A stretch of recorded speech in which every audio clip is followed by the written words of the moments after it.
saludo afectuoso a los televidentes de Televicentro, Noticiero El Comercio TV, y a los oyentes de Platinum y Radio Quito, La Voz de la Capital, este jueves 10 de octubre. Quizás con un espíritu positivo, con un relativo optimismo, porque el diálogo, la cordura y la paz vuelvan al país. Eso no significa hacer renunciamientos que no sean sí a la violencia, sí al vandalismo, porque es condenable lo que volvió a pasar este miércoles con estos infiltrados que ahora están identificados y que se señala al correísmo y a extranjeros que debieran ser debidamente procesados en la justicia. Pero este diálogo, con la contribución de la Iglesia, la ONU, las universidades ecuatorianas, se ve con buenos ojos. Ayer la marcha indígena fue pacífica, que hay que destacarlo, en contraste con otras acciones de organizaciones sociales y también de estos infiltrados que están causando terror en las calles del país. Condenar la violencia tanto del sector oficial. Ayer hubo un error en la incursión con bombas lacrimógenas en inmediaciones de 2 universidades de Quito, lo cual fue reconocido y se pidió disculpas, pero también no olvidemos el vandalismo desde encapuchados, a sabiendas que estamos en un estado de excepción en el que no nos gusta, pero es la realidad, perdemos ciertos derechos. Hay que estar conscientes de eso. Con nosotros la ministra de Inclusión Económica y Social, Berenice Cordero. Uno de los reclamos es el diálogo y otro las compensaciones a un sector abandonado por décadas como ha sido el sector indígena en el campo ecuatoriano. ¿Cómo se trabaja para hacer esas compensaciones y atender esas demandas legítimas del indigenado? Muchísimas gracias, Miguel. Muy buenos días a todos los radioescuchas. En primer lugar, quisiera empezar agradeciendo efectivamente la marcha pacífica que ayer se produjo por parte del movimiento indígena. Agradecer que hayan optado por seguir una ruta concordada, establecida conjuntamente con el Gobierno Nacional para el acompañamiento de esta marcha, y agradecer también a la dirigencia y su voluntad de iniciar de una u otra manera algunas conversaciones informales para poco a poco instalar ya más adelante seguramente una mesa de diálogo, de conversaciones. Entonces, me parece que en ese sentido el movimiento indígena en el país ha cumplido nuevamente con muy buena voluntad, como lo dijo el señor presidente ayer, ha manifestado de forma pacífica esta protesta, este reclamo que hacen al Estado ecuatoriano, porque en realidad el movimiento indígena no solamente hace un reclamo al gobierno puntual, en realidad reclama al conjunto del Estado ecuatoriano otro tipo de respuestas a sus necesidades.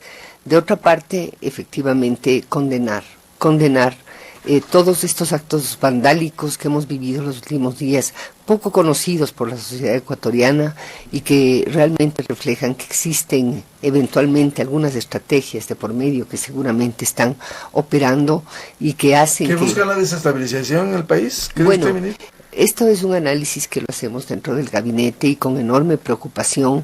Sabemos que pueden haber ciertos intereses de por medio que están afectando el curso, digamos, de la protesta del movimiento indígena. De otra parte, también estos hechos lamentables ocurridos ayer en las inmediaciones de los establecimientos universitarios cuya autonomía es inviolable, también son de lamentar, ya sea que haya sido un error involuntario, ya sea que un momento de angustia también de quienes están prácticamente en las calles junto a los manifestantes viviendo momentos muy difíciles. De igual forma, ahí hay niños, mujeres. Hemos estado acompañando desde antes de ayer la presencia de los niños, las mujeres, los adultos mayores, pero sin embargo en el Estado de Derecho, incluso en ciertas situaciones como las que se presentan ahora, los derechos humanos son un estándar que este gobierno y este Estado está obligado a observar aún con muchísima más entereza y con muchísima más decisión. Muchos de estos elementos tienen que ser investigados para saber exactamente qué ocurrió, especialmente el día de ayer, o aquellas personas que por distintas circunstancias hayan resultado heridas en su integridad, necesitamos obviamente que el país conozca la verdad de todos estos acontecimientos, que son acontecimientos que tienen que ver con el vandalismo, la destrucción misma de las ciudades, la identificación de las personas que han estado en esto, y que el país realmente conozca el conjunto de elementos, porque esto tiene una dinámica y esto es la sociedad tiene derecho a estar adecuadamente informada. Es indudable que la corrección de distorsiones que por años los gobiernos anteriores no asumieron la eliminación de los subsidios, que en algún momento había que hacerlo. Sin embargo, esto exige compensaciones. ¿Cuál es el plan integral para atender al sector indígena y al sector social? Empiezo diciendo, en el año 2006 teníamos un análisis que revelaba la gravedad de la distorsión de los subsidios. Ya en el año 2006 se sabía que cerca de $1.240 llegaban a los hogares del quintil más rico, mientras al quintil más pobre le llegaban $156 por los subsidios. Ahí está incluido la electricidad, el gas, etcétera, ¿no? Entonces, a lo que me refiero es que, de otra parte, el país siempre ha impulsado una política de protección social, que son los bonos, las transferencias monetarias, y presupuestariamente hablando, para este año el gobierno había presupuestado 1.700 millones para los subsidios, y de otra parte para el bono de desarrollo humano fue creciendo de 700 a 840 este año, y va a crecer obviamente por las disposiciones del presidente. Entonces digamos, no es razonable. De una parte estamos pagando desde el punto de vista por el subsidio, estamos pagando a hogares a los que no les tiene que llegar estos recursos porque no es necesario, y de otra parte estamos tratando de sostener la pobreza con otro tipo de mecanismos. Tiene que haber una política integral sobre el tema de los subsidios, tanto en lo que se refiere a este tipo de transferencias monetarias como a este otro tipo de subsidios, que es importante también, Miguel, reflexionar que efectivamente afectan a la gente más pobre. Eso es así. Nos afectan a todos los ecuatorianos, afectan a la gente más pobre, afectan nuestra manera de encarar la economía diariamente, es así. De igual manera afecta a un grupo importante del sector de empresarios. ¿Cuáles serán las compensaciones dentro de este plan integral que hay que hacerlo con el sector indígena y el sector social?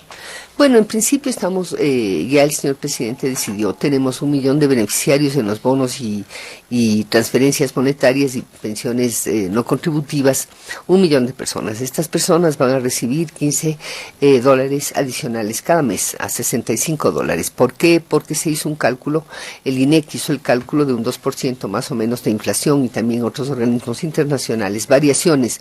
Unos decían 12, 13, el INEC calculó en $15, y eso es lo que es la base técnica que fundamenta, que motiva el decreto ejecutivo a través del cual el presidente de la República dispone este incremento de $15. Pero adicionalmente reconocemos, y están dentro del registro social, 340,000 personas que sobre las cuales puede también tener un impacto esta medida, y es preciso, en el medio de las restricciones presupuestarias que hemos vivido todo este año, todo este tiempo, es preciso también que a estas personas les llegue $15 para poder afrontar, para que puedan sus hogares afrontar, no puedo decir ni siquiera en mejores condiciones, pero para que puedan afrontar el impacto de la inflación en el transporte y los precios de los alimentos. Ahora, ¿cómo va a redundar esos recursos, alrededor de $1.500 millones, al eliminar los subsidios?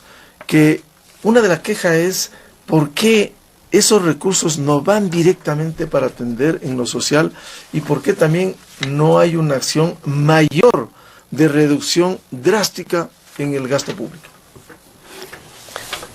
Bueno, digamos, es un dilema tan complejo, ¿no? Entre el 2007 y el 2016 gastamos $54,000 millones en estos subsidios a los que estamos haciendo referencia. La mitad del presupuesto del PIB. Un beneficio a los que más tienen. Bueno, hemos pasado en eso más o menos unos 20 años, ¿no? Desde la época del gobierno de Rodríguez Lara. Entonces, claro, estamos acarreando este problema en la economía, que llega un momento, en tanto no hay la máquina para imprimir billetes, la disciplina fiscal que exige la dolarización, que simplemente el déficit no es posible superar. A mí me parece grave cuando escucho ciertas opiniones que dicen, esta es una crisis autoinducida. Me parece terrible que existan personas que piensen de esa manera. Yo no creo que el presidente Moreno ni ningún presidente puede llegar a montar un escenario de una crisis inducida. Entonces, es cierto que esta crisis, si se ven las cifras, Miguel, si se revisan, empieza ya en el 2013, ya cuando se discutía el copago de los servicios, ya cuando se discutía el copago del transporte escolar, ahí ya se comenzó a hablar del tema de los subsidios, porque justamente había un problema de sostenibilidad del gasto. Yo no creo, digamos, que no creo que todos los dineros invertidos en ese periodo hayan estado mal invertidos, no todo, pero sí estoy diciendo que era necesario tener un mínimo de humildad respecto al gasto público, que una cosa es un petróleo de 60, otro de 80, de 100. Entonces, a mí me parece que toda esa circunstancia, que además a veces en economía las cosas se tienden a ver solo una coyuntura, en realidad todo lo que sucede en la economía tiene que ver con decisiones progresivas que están mucho antes. Entonces, sí, el déficit fiscal es importante, hay que continuar trabajando y claro, este problema, eso es importante, es decir, yo creo que la sociedad sí espera que estos recursos vayan efectivamente, y el presidente también lo ha dicho, básicamente a la inversión social, que es lo que Claro, que interesa. no vaya ese tonel sin fondo de la caja fiscal en donde tiene que cumplir con mucho gasto corriente cuando aquí hay necesidad de la inversión social. Miguel, yo creo que en muchos casos sí, o sea, maestros, profesores, policías, digamos, personas que trabajan en inclusión, en mi área, etcétera, son funcionarios que tienen que estar ahí porque necesitamos hacer el servicio. Es decir, el servicio es básicamente con personas en este caso, no es con equipos, no es con útiles, no sé. Entonces, yo sí creo que el país tiene que entrar a hacer un análisis de la calidad del gasto público. Más aún, hay empresas públicas que ni siquiera tienen todavía la contabilidad. Es grave. Entonces, cuando uno quiere Es decir, rehacer... eliminar el gasto improductivo Claro. y destinarlo al gasto productivo, Y a las la atención diferencias, social. Miguel. Entre la estructura del Estado también hay diferencias salariales enormes. Hay diferencias muy grandes. Usted tiene unos niveles en salud, por ejemplo, un gerente de hospital gana $6,000, si entendemos la responsabilidad, pero gana igual que el presidente de la República, más o menos. Un Entonces, médico gana $2.500, $3.000. entonces si ya Está en el quirófano. sí, entonces todo ese tipo de cosas es momento de revisar, es momento de revisar las escalas salariales, es momento de mirar cómo efectivamente se protege a las personas que están más abajo en la escala salarial.